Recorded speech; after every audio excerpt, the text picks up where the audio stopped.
Hey, what's going on, everybody? My name is Corey, better known as the Seaman, and I want to welcome you to another edition of the Seaman's Cinema. Sit down. It is very dark, not rainy, but very early on a Wednesday morning. I think this is the first week we haven't had rain. There's been a lot of rain in my life recently, but none this morning. And if it's Wednesday, that means there's only one thing to be talking about, man. We got some MCU TV to dive into, and I got to tell you, this latest incarnation of what the MCU looks like on television, it's quickly becoming one of my favorites. If it keeps up the pace, look out Loki and WandaVision. This show might be weasel its way to the top, and that is almost solely because of Oscar Isaac. The dude is just, he's a G, man. That guy is like top 10 easy for me. I think he's probably in my top 5 at this point right now, in actors that are just like crushing it in everything that they do. And they've paired him with someone who's almost matching him beat for beat. Calamawy is impressing the crap out of me in this show, and they both get to do a lot more this episode. What are we talking about? Why don't you pull up a chair, take a seat, we're getting ready to dive in spoiler free into Moon Knight episode 3, The Friendly Type. And yeah, man, I'm telling you, like, I don't necessarily think the episodes have gotten stronger. If anything, I'd say they probably have lost a little bit each episode. But my love for this show just increases with every episode that we get, because what Oscar Isaac is doing is just magical.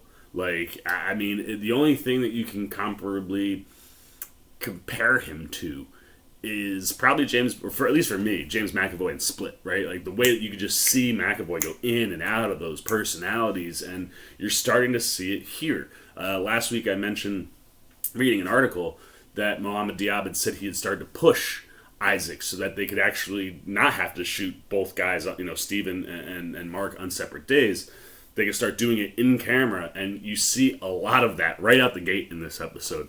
And Mohamed Diab is quickly establishing himself, at least in this show, visually. Because the minute the episode starts, I was like, oh yeah, Mohamed Diab's back behind the camera, because look at the way it's moving around. And much like the first episode, we kind of get a similar concept, but from a different perspective, right? So the first episode, we got Steven losing time and then learning about Mark, right? So, like, we're living the entire episode through Steven's eyes, and when Mark takes over, we don't usually see that stuff happen, right? At least that's the way that episode is structured. Second episode, we get both of them pretty split, and now this episode, very similarly, we get a lot of Mark, who also loses time, which is like the immediate, where I was like, oh, that's Mohamed Diab, just the way the camera's moving, and then the loss of time stuff. But we're seeing everything through Mark's perspective, with Steven stuck behind the glass. Now, what I will say is, having seen Steven lose time, and now having seen Mark lose time, and pretty much every interaction that we've had with the two of them, one of them is always asking for control. Like, hey, give me the body, give me the body, give me the body. And it wasn't, I should have probably picked up on this in episode 1, but it wasn't until this episode where there's a moment where Mark loses time and wakes up to a scene that he's like, Steven, what'd you do, mate? Like, I don't get it. And we know that Steven couldn't do what we physically see. And what I think the loss in time is the emergence of Jake Lockley, the third alter for Moon Knight. And I think, in the comics, he's the cabbie. He's the guy connected to the seedy underground world. He has a network in the underground to help Moon Knight with investigations and stuff. So, very much, while Steven, right, we got a very different version. He's not a millionaire, and I kind of like this timid bit of him. I think what we're going to get with Jake Lockley, he might be a cab driver, although I personally think Steven would suit as a cabbie. But I think Jake Lockley might be the cabbie who's connected to all that underground stuff, but he is the extreme opposite. If Mark is in the middle, and he is, a little bit archaeology, but a little bit crazy violent for that mercenary type, that's what the alters are, right? Steven is all archaeology and investigating and that type of stuff. I think Jake Lockley is all the violent tendencies of Mark Spector dialed up to 100. And that would totally make sense in the sense of both of them losing time. If Mark and Steven have this compatible relationship, and Mark does hint that he has been aware of Steven, but until recently he has been very in control of it. So even though Steven was not unaware of Mark, it seems like that relationship has a little bit more of a symbiotic nature to it, right? Being that Steven is the good-natured, timid side of Mark Spector. If Lockley is the violent end of what Spector is, then him just seizing control would make a ton of sense. And I think that's what we're starting to see in this show. And I gotta tell you, man, the way that they are adapting the multiple personality stuff and the way that they're addressing it, very much I guess it was last episode, maybe? One of the first two episodes. It was last episode. The beginning of last episode, we were seeing, the camera, and Steven is like, there's nothing there. Like, you're dealing with the mental illness stuff head on, and there's another moment in this episode where they get to do that with Isaac. And I personally, being someone who's very pro mental health, just love the fact that they are not avoiding it, right? They're not just using it like, oh yeah, he's got these multiple personalities. It is a legit problem for Mark Spector, and I dig that they're starting to dive into that stuff a little bit. Now, that being said, just with the visual and some of the story beats, story-wise this week we get writing from Bo DeMeo, Peter Cameron, and Sabir Perzada. And last episode, I think the thing that kind of stepped back for me was personally losing that cool editing. But, the story was starting to pick up the speed a little bit. This week, it really feels like they put their foot on the gas, where all of a sudden, we're just kind of getting thrown into things, and you can see, it's like, oh, we've only got 3 episodes left after this, we gotta start setting up some major points. And script-wise, it just wasn't the tightest or strongest that we've seen thus far, although, like I said, what they're giving us from an entertainment standpoint is fantastic. I mean, we get the most action that we get in any of the episodes so far. We get the most Moon Knight action, I guess you could say, in any of the episodes thus far. There's a pretty big sequence with like this big dirt kind of like arena and then horses and stuff. That's the other thing that I'm loving about this show. We're getting to see tons of Egyptian culture. In this episode in particular, there's like 2 or 3 moments where like you're kind of getting that vibe, and the music and the score is matching, like all that stuff. I love that element. White man. I see my story on the big screen all the time. So I always appreciate when I can dive into worlds that I'm unfamiliar with. And having never gone to Africa or Egypt in particular, like, it's cool to experience that stuff. And in this big sequence where you're kind of getting to experience some of that culture, you get like the first bit that looks kind of like it came out of that training sequence videos that we got, before the show came out, where you're like, oh shoot, here it is. That's that choreography we were looking at. But the cool thing, mild spoiler, you might want to cover your ears, I guess, if you want to be able to be fully surprised in the episode. So mild spoiler, I'll clap and you can come back. 3, 2, 1.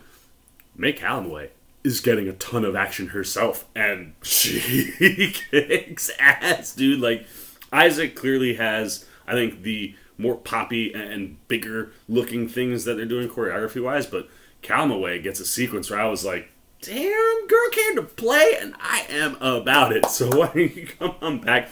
But I just love what they're doing from the action standpoint, getting more of it. Like, it kind of feels like the show is not leaning fully into the suit, right? We're getting a ton of Oscar Isaac, which is fine by me. But it also feels at the same time that they are building to probably a finale episode where we see this guy more often than not. And the action, I think, could get really big come the end. Like, it just feels like in the build of these first 3 episodes, if you continue that build in what's happening on screen, I think you'll see that, like, we're going to get to the end and we're going to get some real crazy spectacle. And again, this show is just cinematic as anything. Like, when you just look at it, you're just like, this could be on a movie screen. And while I did notice wonky CGI in the first episode and a little bit the last episode, we get a bunch of CGI stuff here, and it all looks beautiful, man. Like,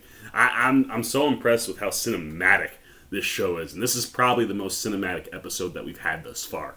And then, yeah, like I said, on the acting front, there's nothing that Oscar Isaac can't do. And the physicality to his performance when he goes in and out of these personas and the way that his body language changes and how quickly he's able to do it. There's one shot where they're on Mark and they pan over to, like, the reflection. And you can tell that it's one take. Like, that it's just clean one take, and it's Isaac doing one thing, and then Isaac doing another thing, and then Isaac going right back to what he was doing beforehand. And I can't get out words that can accurately describe how good he has been so far. But this episode in particular, like, I really think they gave him the most to do as far as performance goes. So while the writing, I think, is getting slightly weaker each episode, I think Isaac's performance is getting stronger each episode, and what they're asking him to do, like, you can tell if they shot this chronologically, and you go off what Mohamed Diab had said, you can tell that Isaac is getting more comfortable in what he is doing each episode, and that is just beneficial for us from an acting perspective. May Calamawy, like I said, I mean, they're giving her more to do, and everything she's doing, she just captivates you on screen. And the relationship between her and Isaac on screen, specifically this episode, and specifically because we're riding most of the episode with Mark, really getting to see a little bit of that relationship. Really, really cool stuff. And I think, like, what we're getting to is we get small little details and sprinkles of things that link to Mark's past, and things that he says in this episode. You can kind of start to lay out what things were like for Moon Knight before we got here.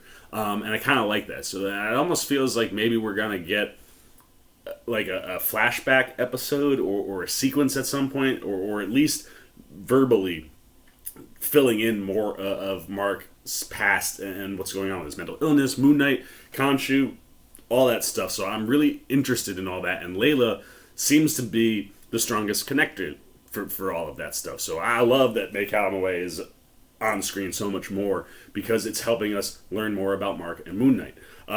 F. Murray Abraham continues to be phenomenal. I love his voice work. I love how much Khonshu we are getting in this show, and how deep into the Khonshu lore we're starting to dive. Like, some of the things and some of the visual spectacle that we get this episode are all directly connected to Khonshu, and it's just so cool to see how they're adapting that stuff. And like I said, F. Murray Abraham, just straight crushing. And this is a show full of talented actors doing really, really good work, and you cannot ignore Ethan Hawke. The dude is phenomenal. I mean, cult leader vibes to the max, dude. It's so spot on. And another just scene stealer. Every time he shows up, you're just like, this guy is so good, and I'm so glad that he's in the MCU. And what we're getting with Harrow, you know, while there's not a ton of him this episode, what we're getting, you're seeing how deep his roots really go, and how much control he has over his followers, and how many of them there are. And also, you're starting to get a little bit of a flavor of more of his past and relationship with Khonshu. And I just appreciate everything that he is doing. And then the one other person that we'll call out this episode, he gets the in memoriam little title card at the end. That, of course, is Gaspard Ulliel, who passed away, like a month or so right before the show came out. Super tragic. And this is his debut episode. Doesn't have a ton to do, but man, does he just take control of the scene the way that he should. Like what the character is visually, like he commands that scene that way. And I hope we get a little bit more of him. It's a little unclear when things are going on if we're gonna see that person, like any of these people, come back. And every once in a while there's been a couple times where things have happened to Anton Mogart, who is Ulliel's character, that happened to somebody else. So I'm pretty sure that we're going to see him again, and I would be interested to see more of a performance. But obviously, the tragic passing, it was nice to finally see some of his work from the show. And like I said, at least from a presence standpoint, because I think his entry into this episode is more presence oriented and like tee up the thing that we need to get to the end of the episode. And the thing that they tee up, the MacGuffin piece of this episode, it's really freaking cool. And the visual stuff, like it's just wild what he can do visually, and they do some really cool things. But definitely, I thought Ulil did what he was supposed to do on screen. I'll be interested to see if he comes back and if we get more of him. But yeah, I mean, 3 episodes in, I am really, really freaking loving this show. So let's get the Sea Maniacs up. Story, I think, is probably moving a little too fast in this episode. Not pacing-wise, but like it almost feels like we're jumping things and like, hey, can we go back? I feel like we missed something here or there. There's a little bit more of that vibe this episode, but action-wise, dials it up more. I think from an overall story and what is happening, I think we get some really interesting tidbits that enhance the overall story, and it's just giving material for the actors to just do wonderful things. I mean, what we're seeing from Isaac and Calamawy and Hawke, like, it's just non-stop. Like, at the very least, every single episode, you're going to be happy because those 3 are just crushing it, and I like where we're building. And the visuals. This is probably the tightest episode as far as visuals go. You get some really stunning stuff, and I mean, this show is just, it's so cinematic, and you can tell, like I said, Mohamed Diab, as soon as that episode started, I was like, oh, he's back behind the camera. He's got a very strong sense of style, and I really like how his style works and how they're using it in the show. We get a little bit more of that lapsed time bit, and again, it's really cool stuff. And the other thing that we're seeing in this episode that I dug is the relationship between Mark and Steven, seeing how it's working and how they work together and what that could possibly be hinting towards a potential third alter coming this season. So for me, I'm gonna go 3 out of 5. It's my third favorite, in order. I went 4, 3.5, 3. I think, just it's being held back a little bit on the writing side, and that's mostly because we haven't seen Jeremy Slater come back. And I'll be interested to see if he is the main writer on any of the next 3 episodes and if the story gets better, because at this point I think he is probably the strongest writer in the writer's room, which is kind of shocking that he's not involved in more of these episodes. But visually, this show is kicking ass. Enjoyment-wise, this show is kicking ass. I mean, there's nothing not to like. Like, it's just, it's something to look forward to every single Wednesday. So I've been talking way too freaking long, man. For an episode that's my third favorite, it got me talking probably the most of any episode. So I'm going to shut up before I start spoiling or saying things I shouldn't. And I'm going to ask you guys, what are you thinking, man? What did Moon Knight Episode 3, The Friendly Type, bring for you? Where does this fall out of the 3 episodes? Is this your favorite? Is it in the middle? Is it your least favorite? How close are they? Like I said, all 3 episodes, I think one is, from a story-wise, far and away superior to the next 2. But everything else, man, these episodes are really, really tight. Is this moving up in your Marvel rankings on the television side? What did you like from this episode? Don't spoil it, but is it Isaac? Is it Calamawy? What's popping for you? If you haven't seen the episode, I know a lot of you guys love that I throw out these non-spoilers so you can get a little taste before you go watch it later on. Tell me what you're excited about. What are you looking forward to? Do you have any theories? Like I'm saying, I'm thinking that these lapses in time that are happening to both Steven and Mark might be Jake Lockley. Do you got any thoughts like that? Anything you got, man? Good, bad, indifferent on Moon Knight Episode 3, The Friendly Type, down below in the comment section. Look forward to talking to you guys down there. As always, if you enjoyed this episode, tell me if you enjoyed the episode in the comics, and if you enjoyed this video, which I guess could be an episode, please give me a thumbs up. And if you're new, you want to come hang out with C-Man anytime we're talking movies, TV, trailer, reactions. We got a big reaction video up yesterday. Studio 666. What a freaking awesome, fun horror movie with the Foo Fighters. You want to check out that stuff. You want to be here. You're digging my coverage on Moon Knight. There's more coming. I'm going to try to get some more stuff up today or tomorrow. But if you want to be here, for any of that stuff, and you haven't yet, you want to show a little love and support to this guy, well, hey, jump over there, hit that subscribe button, hit that little bell if you want those alerts. Until next time, for the Seaman's Cinema, sit down. I've been the Seaman. I'm signing off. Peace. Oh, hey, what's going on? You must be sticking around because you're looking for more content featuring this guy. Well, guess what? You're in the right place. You can check out more videos right here and right here. And if you have and you want to come join that Sea Maniac Nation, you can hit that subscribe right over there.